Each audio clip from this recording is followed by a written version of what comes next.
Hello, everybody. I'm Jeff Barrow. Welcome to another episode of Catch Up with JP. Today's guest is Ever Magallanes. Mr. Magallanes spent 11 days in the big leagues. Over that time, he got 3 plate appearances and 1 assist in the field.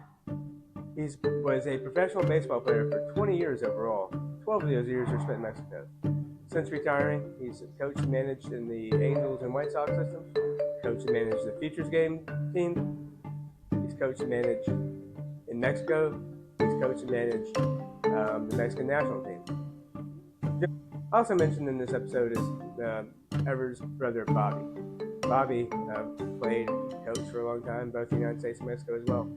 Bobby's now the assistant hitting coach of the Seattle Mariners. I worked with Ever back in 2009 and 10 with the Birmingham Barons. It's been a long time since we talked. It was very nice to catch up with him.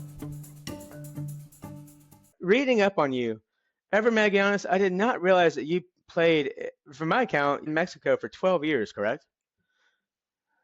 I think it is 12 years, year-round in Mexico. I started playing in Mexico in the summer in 1995, and then my last year in the summer was 2005.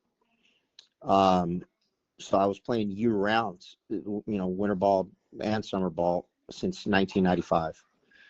So, yeah, that's a long time. But you were born in Mexico and moved to California young, correct? Yes. When I was 2 years old, my dad brought my mom and myself over to Los Angeles, and I was raised in Southern Cal, Los Angeles, the East Los Angeles area. Yep. Went to high school out there, went to junior college, went 2 years to Cerritos Junior College in Southern California, and then I transferred to Texas A&M. I went to Cerritos in 84, 85, and then Texas A&M 1986, 1987. And it was awesome. Great experience. You were drafted twice. You were drafted after that third year of college, and then again after your fourth year of college. Correct. Yep, correct. I was drafted by the Mets my junior year and decided not to sign. I came close, but I really didn't think that I was ready professionally and decided to come back. Ended up playing summer ball in Alaska that summer and came back for my senior year and had a good year, and I got drafted by the Cleveland Indians. 10th round, 1987 with the Cleveland Indians. When I signed, I went to Kinston, North Carolina, and then went back for my first full professional season in 1988. Signed in 87, went to Carolina League, and then in 88, I went back for the full season in Kinston. So I was there full season, played Double-A the following year, and then was up and down a couple of times to Triple-A. That's in 1989. And then in 1990, I was up Triple-A the whole season, and then 91 as well. You got the call in 91? In 1991, yep. Right. In May, I got called up. How many days were you in the big leagues? I was up there 11 days. 11 days. It went by quick, but it was the best 11 days that professional baseball player could have. It was awesome.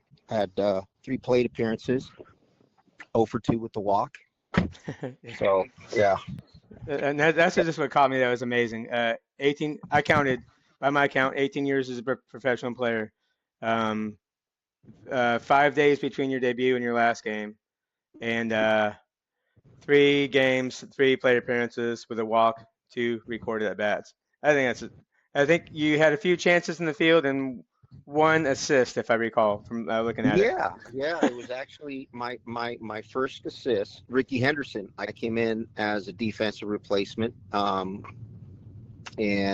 Ricky Henderson hit a ground ball to me, and it's kind of funny because Ricky, and I think they were beating us by 9 runs or something. It was the 8th or 9th inning. So I ground ball Ricky Henderson, and Ricky's pretty fast, obviously. And I said, I got to get rid of this ball.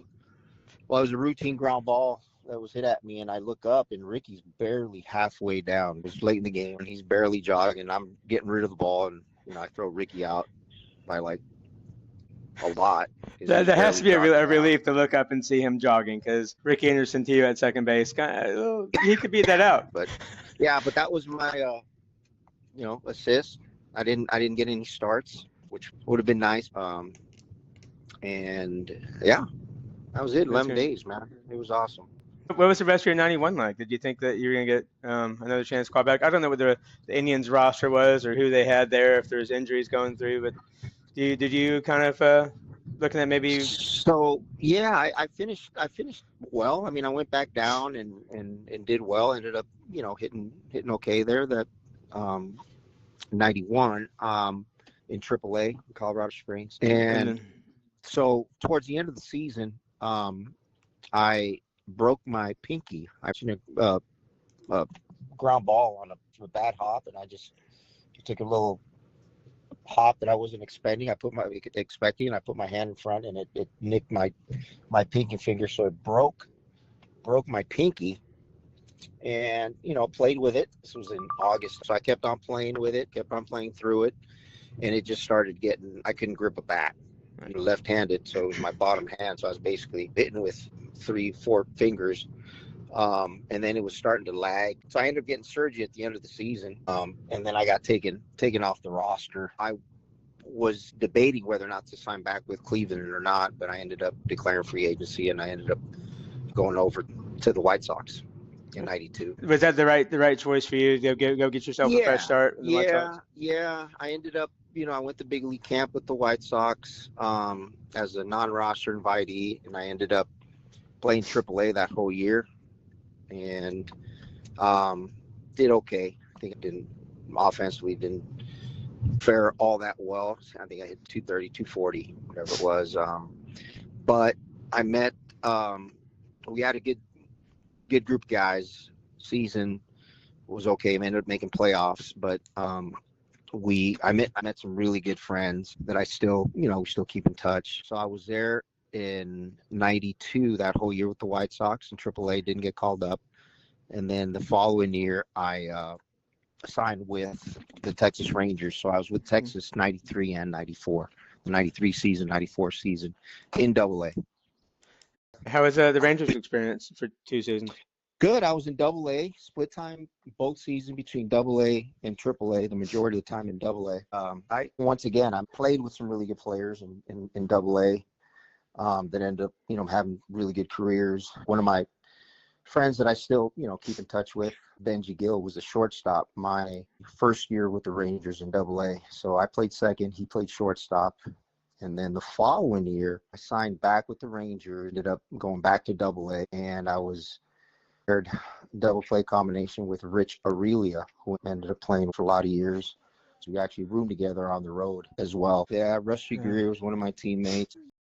And Darren Oliver, probably, who I know pitched in the big leagues for what seemed like forever. Yeah, Darren was on that team. I just saw him last year at an event here in Arizona. So yeah, there was some really good players and really good people. So it was a good experience. Then after '94 is when you started your career south of the border. Another 12 or so years south of the border playing in Mexico. I've always had an interest in international baseball, be it Korea, Italy, Mexico, and I could just probably sit here and listen to you for hours talk about your experiences in Mexico. Well, probably the best thing was that I'm making a decent living down there. How's the money compared to, say, being a AAA baseball player in Oklahoma City at that time? If you've got a little bit of big league time, it depends on the team that you play for in the summer. At the time, there's probably 4 or 5 teams that paid really well.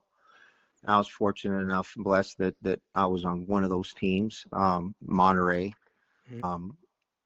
Plus the fact that I had, had some big league time, helped in when I negotiated my contract. So they paid me well.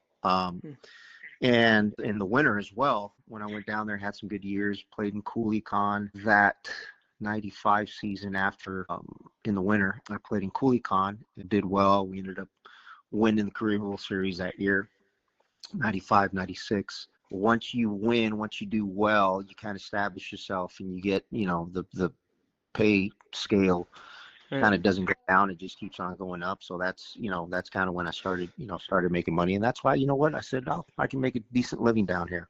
So I stayed there and played, a bunch more years and was making really good money. And it paid for, my first house. And I ended up meet my wife in Mexico. I played with her brother, just kind of talked, and we ended up dating, and ended up marrying her. So I saw Caribbean Hall of Fame in 2013. That's quite an honor. yeah, I was surprised that when they called that I had gone to 4 Caribbean World Series, and my first one was in my first year in the league, 1988, and we ended up going to the Caribbean World Series, Mexicali, and okay, did okay, played just second base. I wasn't supposed to play our being my first year, the regular second baseman. He got hurt the first game of the Caribbean World Series, so I came in and played the rest of the 5 games of the Caribbean World Series. Didn't fare very well offensively, but then I went again in my first year in Culiacan, 1995-96, when we ended up winning it, and did well. And then went again the following year, did well. And then I went a 4th time. I got picked up by Mexicali, and they picked me up for the Caribbean World Series. So I ended up playing with them. So it's 4. When they called me, hey, congratulations, you're going to be inducted in the Caribbean World Series Hall of Fame. And I was like, wow, did I do that well? So I started going back, going, you know what, I did do well. I was, going back, you know what, I this number of hits in my first one, and then this Caribbean World Series, I did well. And then 2 out of the 3 Caribbean World Series, actually 3 out of the 4, I was voted the All-Star second baseman of the Caribbean World Series. Yeah, and that kind of thing gets you in the Hall of Fame, Mags. Yeah, 3 out of 4. Yeah, that gets. One of those years was over. I got it over Roberto Alomar, so that's my claim to fame. That's awesome. So I was like, I was, honored, the Caribbean World Series Hall of Fame, which was an incredible, honor. I didn't realize it until I, went down there and for the ceremony and everything else, and I found out who else, has been inducted, and I'm like, wow, that's pretty decent company. So very honored, very blessed, very humbled to be enshrined with a lot of players that have had big league careers and did well in those Caribbean World Series as well. So and that's never going to go away. The Hall of Fame isn't a seasonal thing. Like, you're going to have that forever.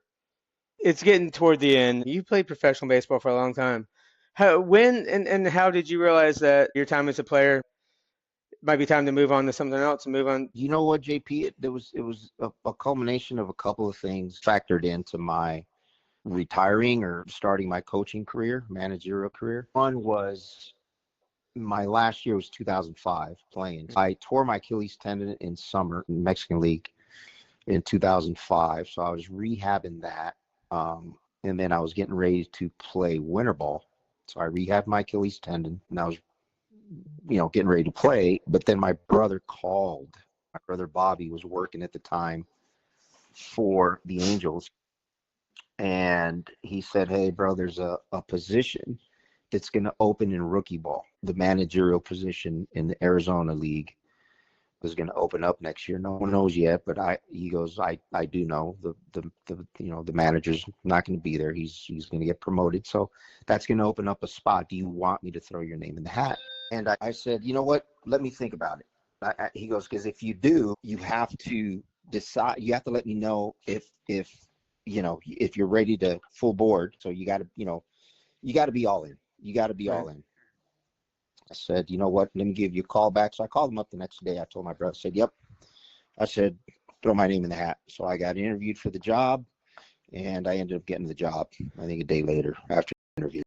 So it wasn't too much of an internal debate. It took a day to sleep on it to say, yeah, it's time to start something else. Yeah, and so, but playing that year before, my body was just getting beat up. Right. So I was close. I was already kind of in the back of my head thinking, this might be my last couple of years playing anyway.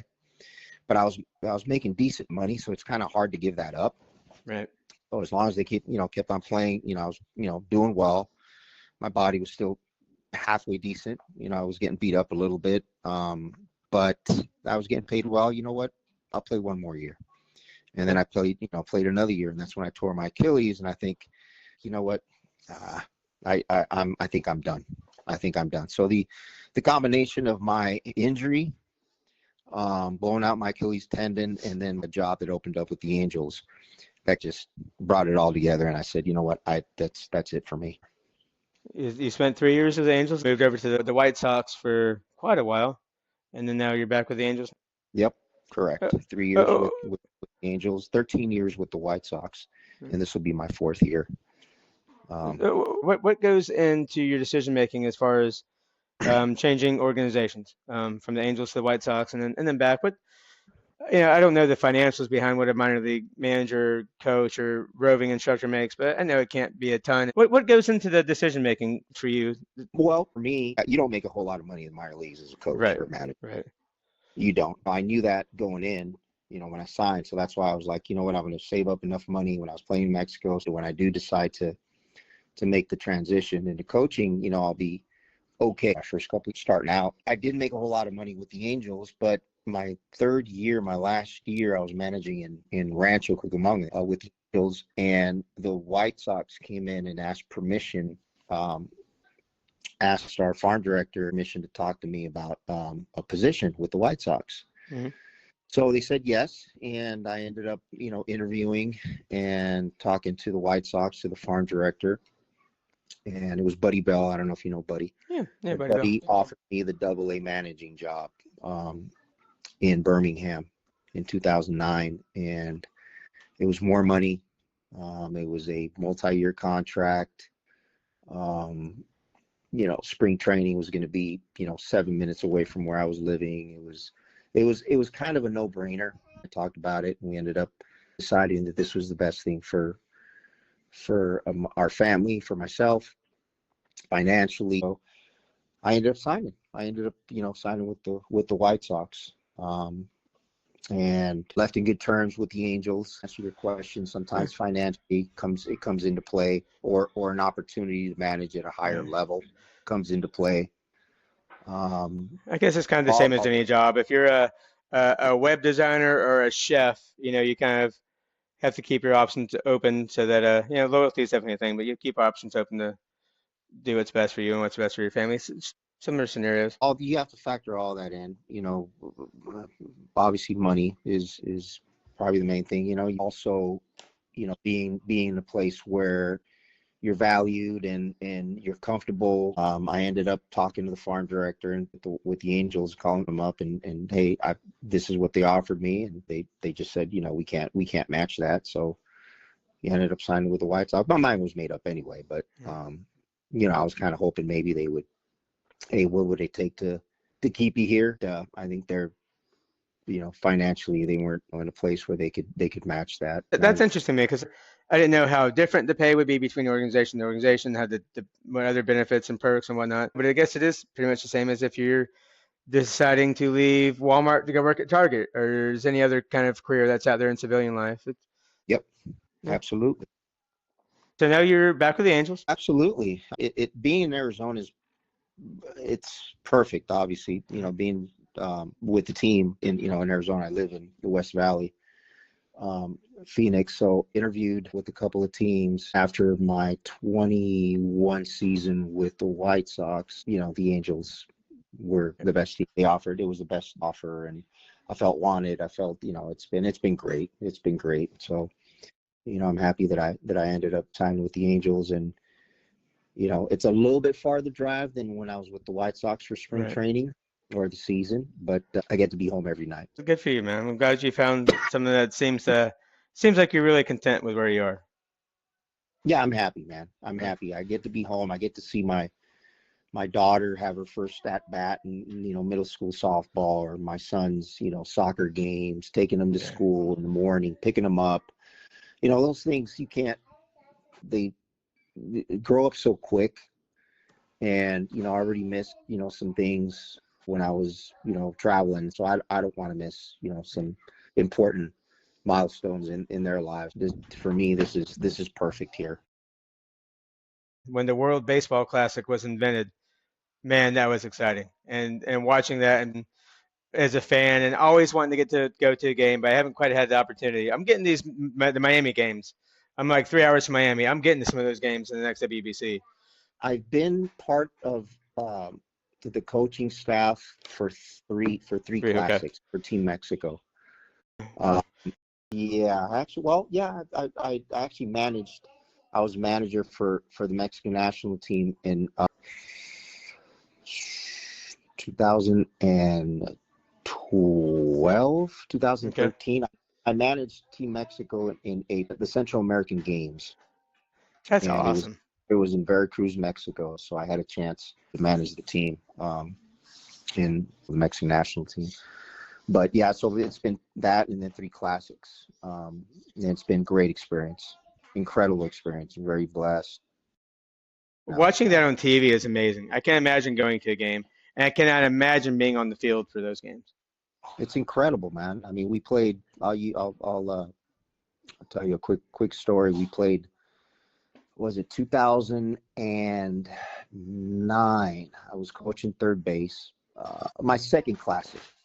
And I was coaching third base, and we were playing against the USA team. And the first round was in Phoenix, and we played at Chase Field. So you could just imagine it was packed. It was packed, and people are on every pitch, just yelling, every at bat. So probably I think it was like the second or third inning. David Wright is playing third base for the USA team. Captain America. He's taking ground balls, and I go over, stand close to third base, and he comes over, in between innings, and he's looking up in the stands, and I go, hi, what do you think, Dave? How do you like this experience?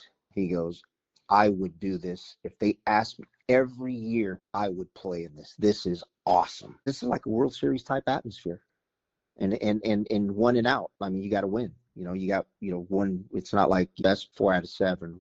It's really intense. It's an incredible experience, man. Yeah. Well, we were there.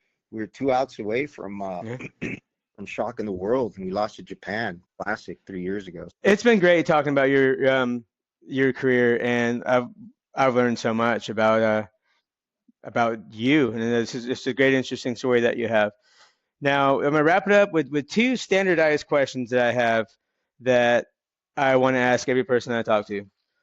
With all your experiences that you've had in college, professional baseball, as a player and as a coach, if you could call 20-year-old you and give that 20-year-old you some advice, what would you give him from what you've learned? I would say never give up on your dream. Don't give up on your dream of playing in the major leagues until someone just takes that uniform away from you. As long as you have a uniform, you've got a chance. I think that's what I would tell me as a 20-year-old. I would tell anybody coming up.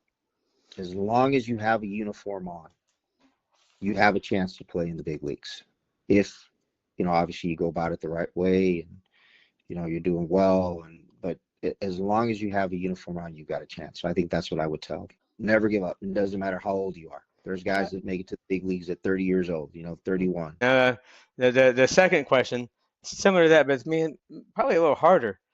If you could call up Ever Magianis from about 2004, 2003, 4, 5, when the playing career is kind of dwindling down, what would you give to 2004 Ever Magianis advice for the next step? Oh gosh, that's towards the end of my career. 30, Yeah. Gosh, almost 30. What, 36, 7, 8? So, body starts feeling, old. You get up, and just another part of your body starts aching. You're like, wow, I never knew I could ache there. But anyway, I would probably say just if retirement or giving up the game is getting close, I would make sure that I just grinded out and got every ounce of playing out of my body. I'm going to drive it till the wheels fall off. You know, You could have so driven it for another couple more seasons, but then I that probably, opportunity with the Angels wouldn't have been there anymore. yeah, I So probably maybe could.